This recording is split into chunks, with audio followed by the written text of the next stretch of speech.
Hello, welcome back to the channel and indeed welcome back to my vegetable garden. Still having some lovely weather, although it is forecast to get much colder and potential frost in the next few days. So I'm out here on the garden getting what I can done while the weather is still pretty nice for the time of year. The flowers outside the polytunnel are looking absolutely beautiful, but if I pan across the bed here, look at this one. This is an overachieving tulip, don't you think? I'm loving seeing all of the wood chip pathways looking so dry. It looks so much more beautiful when it's all dried out, doesn't it? I've already had to correct a mistake in the fruit cage. In last week's video you saw me plant a cranberry in the far corner of the fruit cage and an aronia berry at the front of it, but I've had to swap them around and I'll show you why. So this is the cranberry in its new home. I have boxed this little section out, dug all of the compost out and have filled it with ericaceous compost. But the reason that I planted it down the other end of the bed is because the label I had when I bought it clearly labels it as a climber. Apparently it's not a climber. When I went to get the picture to add over the screen last week, everywhere labelled it as ground cover, and I thought, well, I've planted it completely wrong, haven't I? And it'd be perfect to be here and sort of sprawl in this area, because I don't want anything too high at the front of the fruit cage. And that's why I've swapped it. So I've got the cranberry here and the aronia berry has moved to that corner. Thought you might like to check in on the seedlings with me in the greenhouse, because I have some more sowings that I'm going to be doing today and you might like to sow along with me.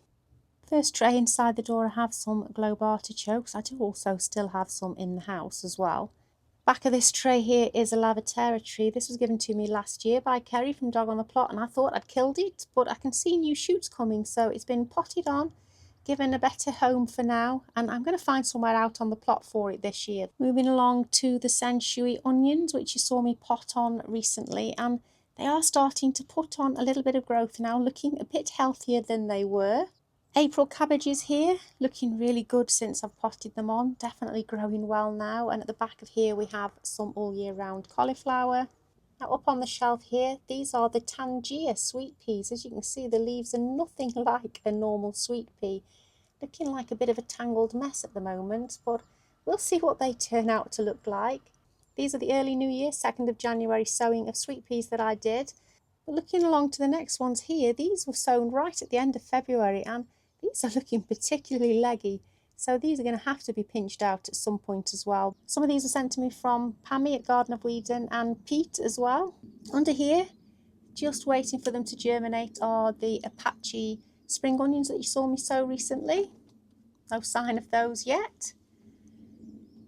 Stir-on onion sets from Jen at Moorside Gardener, planted up and all looking well. They seem to have all taken. I'm really pleased with those. And moving along to the crimson broad beans, look at those. Every single one has germinated. I'm really thrilled with them.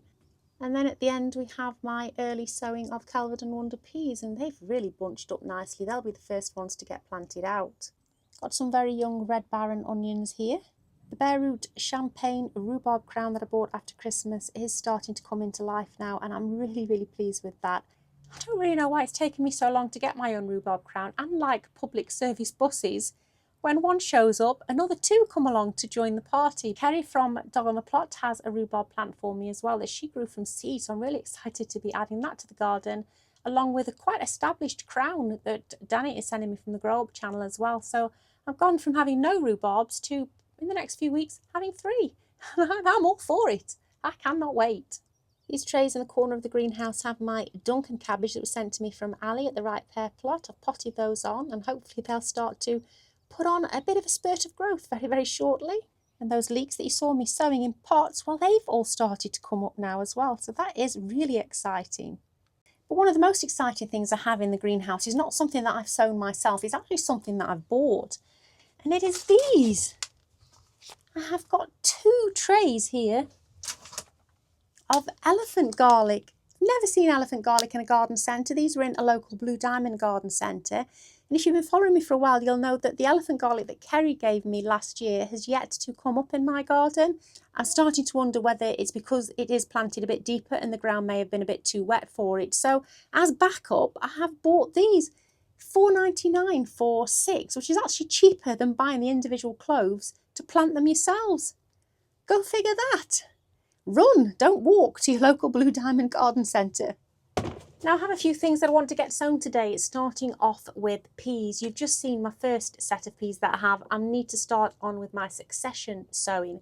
And the variety that I'm choosing to put in the root trainers again are these ones.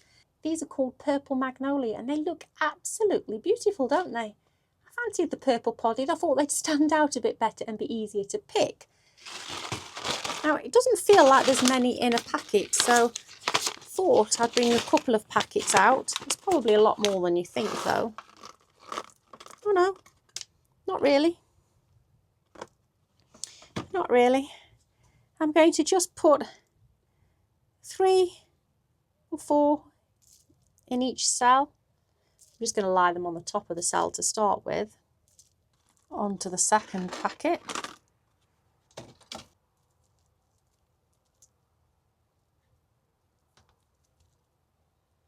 And now all I need to do is just push them down. I'm using the fat end of the grow up dibber just to push them below the soil surface and just sprinkle a little bit more on top.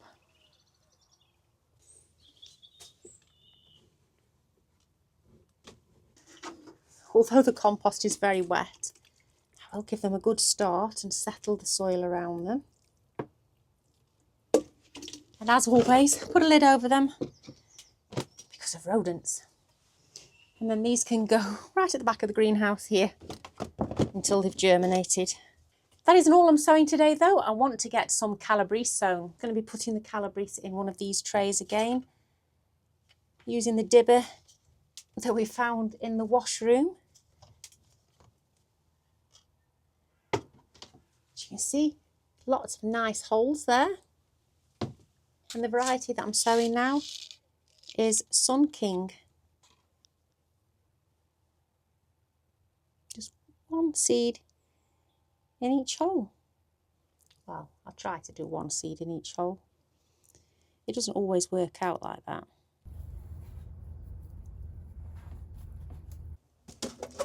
And I will just put a lid on them as well. And I'll put these ones in this tray at the back. Only one more thing that I want to get planted in here today, and I have the tray already made up, and that is some red sun shallots. I've already got some that I planted in autumn, but I love these so much that I actually want to get another sowing of them in now, but I can't put them straight in the garden, and I'll explain that to you shortly. So for now, I'm just going to start them off here, and hopefully in the next couple of weeks I'll be able to move them to the garden. I'm really pleased with how this greenhouse is looking at the moment, but these aren't all the crops that I've got going because I have some in the other greenhouse, so I'll show you those now. Because in this greenhouse I have all of the things that I sowed in the wash house in a recent video. The Boldor beetroot is just starting to come up, as are a few of the red ace in the tray next to it. All year round lettuce at the back. The Ruby Crunch Brussels sprouts have come up, but I'm not seeing much with the Brody there, unless that's one just starting to think about it there. Maybe. And then here we have the Whitex cauliflower and the red calabash, which already looks red. So it's looking like I'm actually going to get the red calabash this time and not green. So that's everything in the greenhouse is sorted. Things have been potted on, new things have been sown. Let's go and have a look at how the seedlings are doing in the house, because they've been pretty neglected and it's a bit of a jungle in there. Recently, a company called Supstable reached out to me and asked if I'd like to review their electric mini chainsaw. I have to say, it has been absolutely brilliant. And if I open the box and show you it, you can see that it has been well and truly used in this little bit of a test review. In the box, you get the chainsaw, you get 2 batteries, a couple of spare chains, a screwdriver, and a bottle to put some chain gear oil in. I have to admit that I haven't used it yet because it is really more geared up to be for a right-handed person. The thumb switch is on the wrong side for me to be able to press, which makes it a little bit more awkward and makes me a bit nervous of the blade. Added to that, the chainsaw gloves that you buy seem to have extra padding on the left hand because they're assuming that that is the hand that you're not holding your chainsaw with. But obviously I am. I want more padding on the right hand. But I'm going to give it a go on this little bit of a branch.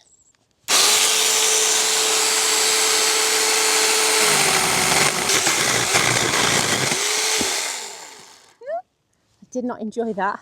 It worked really well, but I am absolutely terrified of the thing. So now I've got Duncan looking to see if he can cut this chunkier piece with it.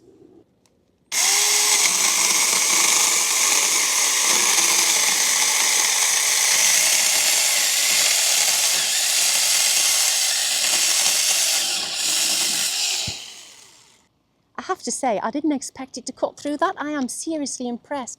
That is a sizable chunk of branch there, isn't it? Wow. Now Duncan has used this extensively around the farm. We've had a big fencing project going on recently and he's found it brilliant to just keep on the front of the telehandler so he can just cut the sprag posts and notch out the strainer posts really effortlessly. These are jobs that would have taken them quite some time to do with a manual saw and a chisel. Now this isn't an overly expensive gadget to have. It is £59.49 on amazon.co.uk at the moment, but Supstable have given me a further 8% discount to offer to you. The link is here on the screen and I will put it in the description. Looks like it's shaping up to be a beautiful sunset again tonight. Now my chilies and peppers are absolutely desperate to be potted on, because if I start getting them out to show you now, you can see that some of them are still looking really nice and green like this one and this one here, but the one on the end is starting to look quite yellow. And I only have myself to blame really. The weather has been so good this last week that this job has been put on the back burner because I've just been wanting to be outside.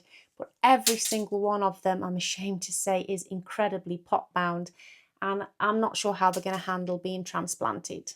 Now looking at the pots that I do have, I could put them in one that size, which looks okay to me, because that size is definitely, I think, too big at this stage. I don't have many of these pots though, so when I do run out of these pots, I think I am going to have to go back to these smaller ones, but it will give them a lot more space than the pot that they're in at the moment, even if they're only in here for a week or so, and then I get some more pots the bigger size and get them potted on again. But the main thing is I can't leave them in these pots any longer. I find that putting the pot inside like this just helps to minimise the disturbance and prevent transplant shock, because peppers are notorious, I believe, for transplant shock. Let's take the pot out now. With minimal disturbance, depending on how the roots come through the bottom. Gently does it. Ooh. I'm sorry. Oh, look at that. Incredibly, incredibly pot bound.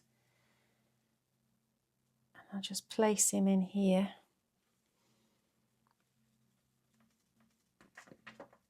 And top him up. And that's the first one done. So this is all of these potted on now. And there's one more thing that I need to do with these, which is to go through and check, because they've been a little bit stressed, that some of them are trying to put up flower buds already. And obviously that is just a sign of them thinking that they need to produce quickly. So I'm taking those flower buds out because they need to concentrate on growing, not giving us peppers yet. It's too soon, too soon. And I'm also going to pinch the top out of some of them. I did that last year. It actually helped to thicken them up. They put more stems out then, which meant ultimately you get more fruit. Putting these on the shelf quite close together like this really highlights why I actually do prefer having square pots. You can really pack them in tightly. I don't really like watering them from above. That's why I have gravel in the tray. I like to just water the gravel and it spreads along the tray.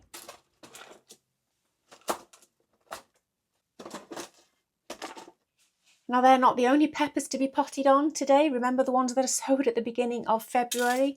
These are also in dire need of being potted on. So that is the next job. And I think at the end of today, I'm going to be quite shocked at how many chilies and peppers I have earmarked for growth this year. I won't be keeping all of these. My sister does want a few of them. It was just oversown to make sure that I had enough. I filled up these little pots, so we are going to use them this time. And I think if I just push out this first one here, so this is how they come out of my little tray, and you can see the roots on there. And this one is, what are you? Candy cane chocolate sweet pepper. And this was actually sown a little bit later on the 6th of February. So I'm going to try and just gently roll it in my hands a bit. Hopefully I can pull them apart. See, now that one doesn't have very good roots at all. To be honest, not separating these sooner was the bigger mistake out of everything. Potting on for the other ones isn't so difficult because at least they were in individual pots. But I think if I gently pull now, should be able to just, oh, that's it, tease them apart. And I will pot the second one on because I think my sister might have wanted one of these. Oh, pull the next one out. And this one is Paragon Red, and it says it's a compact, bushy sweet pepper. Again, very, very in need of potting on. Oh, there we go.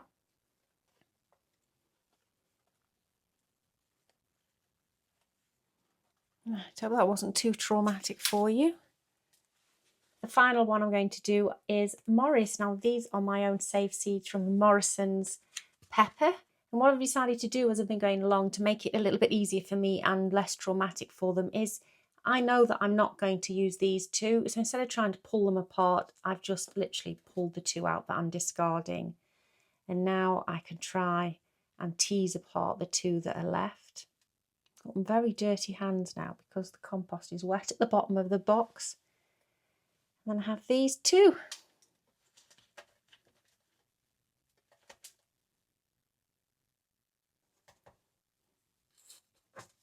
I have to say some of them are actually looking quite poor and a bit straggly. They obviously weren't getting enough light, crammed next to each other. And now it's quite fascinating that we can see the difference between the peppers sown a month apart. Now, potting on those chilies and peppers are just the first in a long list of things that need potting on. I'm not going to show you potting everything on, but I thought you might like a catch up with what's growing. So, for example, these are a couple of my aubergines. This variety is F1 Pinstripe. I have 3 of those. These are my Cape gooseberries. These were sown on the 1st of February and they are pretty much in need of potting on too. And I also have these 2 Aztec yellow micro tomato plants. It's so nice to smell tomato plants again. These are desperate for potting on. As you can see, this one is shedding bits of gravel everywhere and it even has a few flowers on it as well. Looking forward to some early little cherry tomatoes.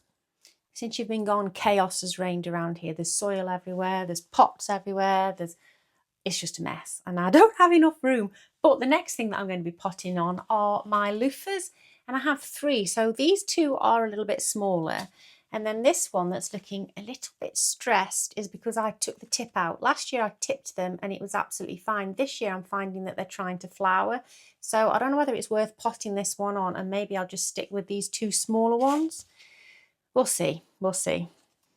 I am so excited for loofahs again. I hope that they work this time as well.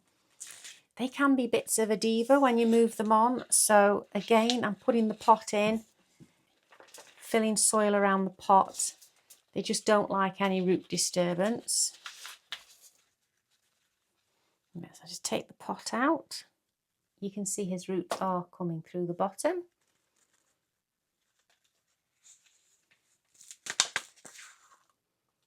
Oh, again, a bit pot bound. Just spread his roots down a bit and plonk him straight in.